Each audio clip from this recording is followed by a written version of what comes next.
Un alma redimida se regocija en la palabra de Dios como quien encuentra riquezas de repente.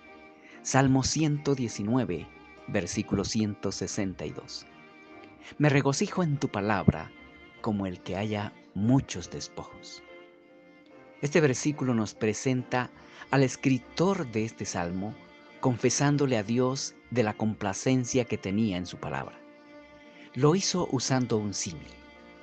Tomó una imagen muy conocida en su tiempo para comparar su regocijo en la palabra de Dios. Su regocijo era como el regocijo del que encuentra despojos. Los despojos en los tiempos de conquista eran un botín de guerra. Eran los bienes del enemigo derrotado o conquistado. Cuando un pueblo entraba en guerra con otro pueblo, el pueblo vencido muchas veces tenía que huir dejando sus bienes. La nación conquistadora despojaba de sus bienes al pueblo conquistado.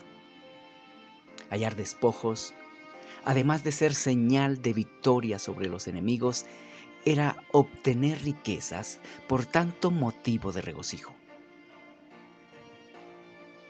La idea que el salmista desea comunicar en este versículo es que el regocijo que experimentaba en la palabra de Dios era como el que experimenta quien encuentra riquezas de repente. Podría decirse también que su regocijo era como el de quien encuentra algún tesoro o como el de quien se gana el premio mayor de la lotería. Era un gozo intenso, sobresaliente, jubiloso. Permítame llamar la atención a un detalle ya conocido que no debe ser pasado por alto al observar este versículo. No olvidemos que ese creyente estaba bajo persecución por parte de sus príncipes. Lo acababa de confesar, versículo 161. Ellos lo habían desprestigiado, versículo 23, probablemente aprovechando algún desatino o inventándole algún pecado. De manera que su regocijo en la palabra de Dios era en medio de esas circunstancias.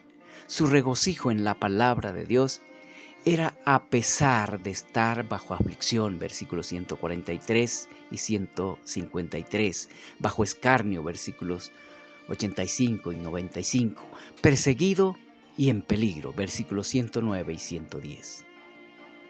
¿Quién puede gozarse en la palabra de Dios de manera jubilosa estando en peligro, perseguido por las autoridades de su nación, descalificado y desprestigiado por quienes están a la cabeza de las instituciones? Regocijarse en la palabra de Dios bajo circunstancias adversas es una facultad de las almas que por la Escritura no dejan de contemplar a su Redentor en su trono, dándoles fuerzas desde allí para dar testimonio de Él ante sus enemigos hasta el último segundo de su vida. Hechos capítulo 7 versículos 1 al 60. La palabra de Dios es de gran gozo para los redimidos porque es lámpara a sus pies y lumbrera a su camino. Ella, la palabra de Dios, no solo guía a los redimidos paso a paso en la travesía por este valle de sombra de muerte, también les muestra el horizonte con claridad meridiana.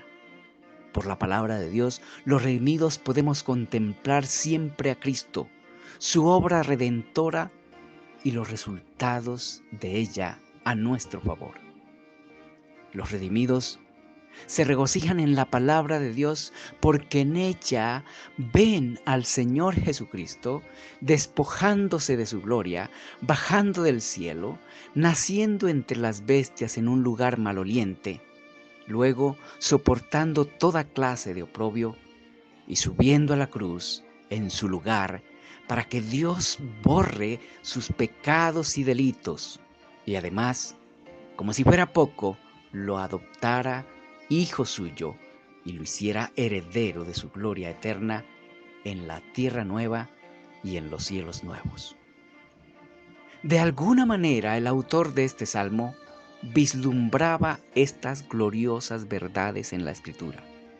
El gozo que da la palabra de Dios al mostrarnos a Cristo trabajando a nuestro favor supera las más intensas aflicciones que tengamos que sufrir los redimidos en este mundo.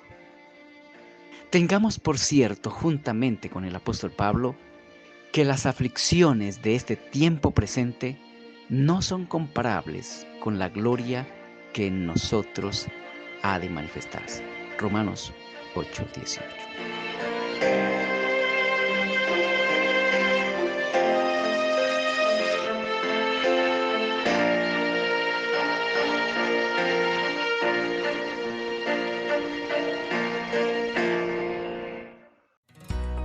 Si encontró edificante esta exposición, por favor recomiéndela y compártala a sus familiares, amigos y conocidos. Es una manera sencilla de acercarlos a Dios, ayudarlos a comprender la vida y a vivirla conforme a la voluntad de Dios, agradable y perfecta. Al suscribirse a este canal, nos animará a seguir trabajando en el estudio y exposición de la Palabra de Dios con el fin de llevarla a otros corazones de la manera más sencilla y fiel posible.